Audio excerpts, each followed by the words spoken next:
defense mechanisms, so just going to cover the ones I find helpful and relevant. So, defense mechanisms are a subconscious or unconscious way of coping. We kind of do these automatically without thinking to cope with situations and deal with things, right? So I'm going to cover what those are each and give you some examples to help explain it as well. So, okay, defense mechanism number 1, rationalization. Rationalization is very common. All it is you're justifying a way, either a behavior that you did, a feeling you have, a thought process that you have, a mistake you made, or a set of circumstances. You're really rationalizing and justifying either your behavior, your actions, thoughts and feelings that you have. And we do it to make ourselves feel better about what's going on. We just kind of rationalize that away, even though it's probably not the healthiest, right? So a classic example of rationalization would be cigarette smoking. So intellectually, I may know that cigarette smoking is bad for me, and it's unhealthy, and it will kill me eventually. However, I could rationalize away that cigarette smoking by saying, well, I'm going to die anyways, so I might as well do what I love, right? And that's just an example of rationalization. So there are many forms of this. We all do it to some degree. It's very natural, very common, but when we really face the hard truth, smoking's not healthy, right? I think we all know that intellectually. But emotionally, we try to rationalize to save our ego and validate ourselves, right? Very common. So, okay. Defense mechanism number 2 is denial. Denial is when you basically lie to yourself about a reality that you find overwhelming or don't want to face, right? So denial is a way to kind of whisk away a harsh reality that we're not ready to accept yet, okay? So here's an example. So let's say I lose my job and I really like that job and I really enjoyed that job and I worked there for many years and I got fired. And I got fired because I didn't do a good job, okay? So rather than accepting that, a way of a way of denying that away would be, I didn't get fired, I quit, right? So it's like your boss fires you and you fire back. Well, you didn't fire me, I quit, right? So it's denial. It's like, no, you got fired, but we're not wanting to accept that rejection. It's too hurtful. So we deny it away. I didn't get fired.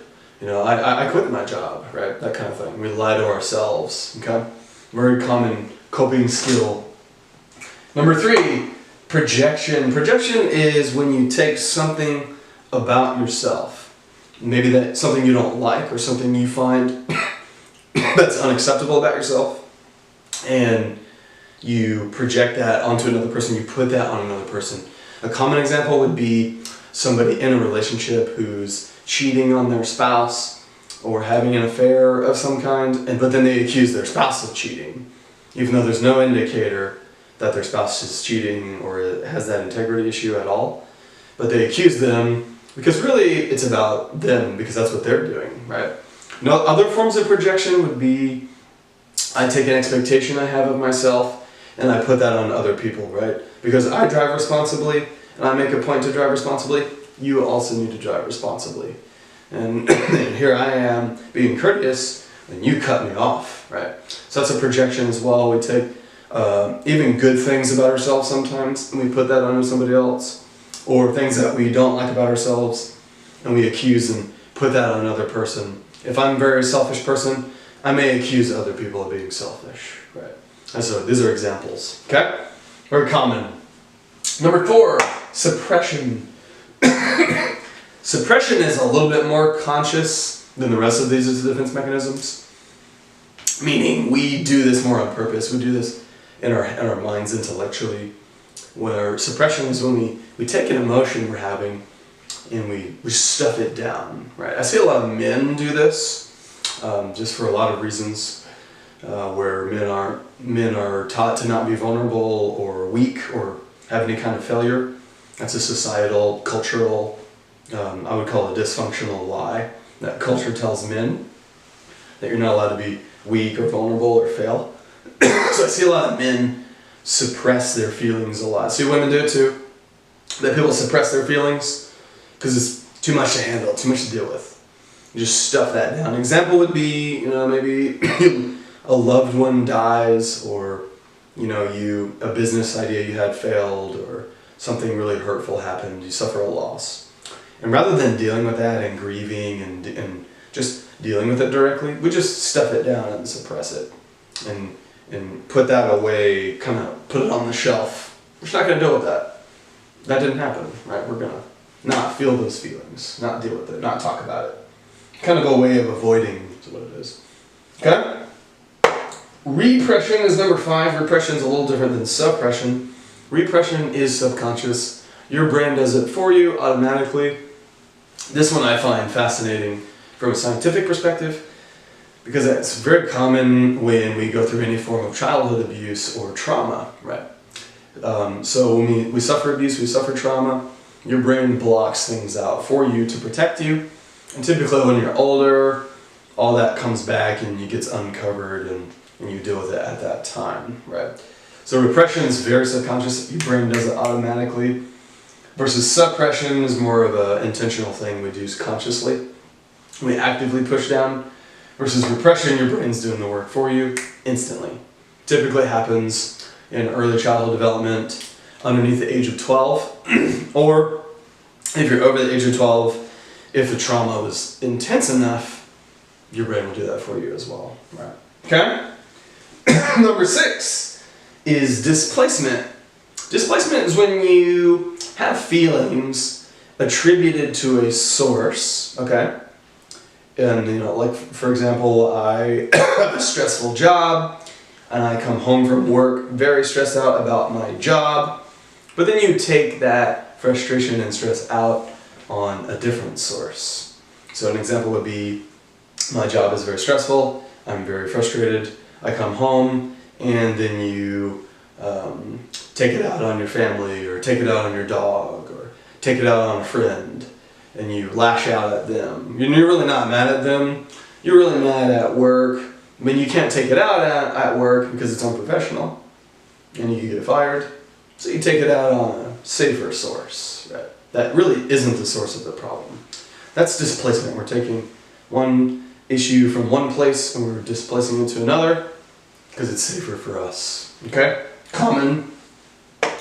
Last one is regression, where we revert back to a earlier stage of coping. So let's say, when I was younger, I used to suck my thumb as a coping skill, but I grew out of that, and now I'm 10 years old, and maybe I get bullied on a playground or something, and I would end up starting to suck my thumb again, just as like a regression back into a previous coping skill at a previous earlier developmental stage.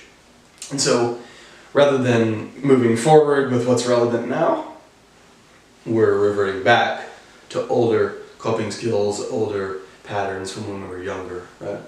Some of them are healthy, some of them are not as detrimental, but it just depends on how you used to cope, right? Typically, older styles of coping are more obsolete than newer styles of coping, since as we change as we get older, and circumstances are different.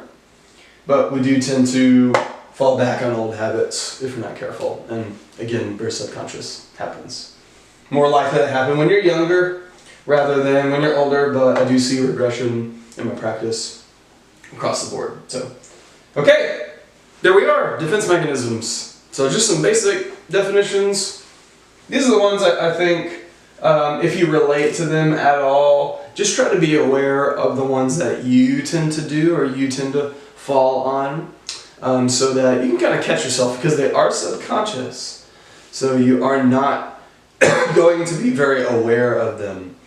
You have to really ask yourself and be honest with yourself, and check your heart, or cross-reference yourself with somebody who knows you really, really well, and ask them, hey, do you see this in me? Do you see any of these tendencies? Have I done this before? and be asking yourself if you've used any of these coping defense mechanisms in your life. Usually everybody has at least one. So, okay guys, that's all I had for you. All those defense mechanisms are, if you relate to them at all, if you relate to one of them or a few of them, we'd love to hear your examples and your stories. And feel free to leave your comments below. Your example may help somebody else. Or keep that dialogue going where we give more clarity on what your story is. And if you haven't seen a counselor or if you're looking for a therapist, we'd be more than happy to help you. You can go to www.intentional-counseling.com.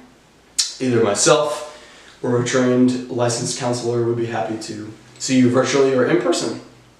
All right, until next time, take care.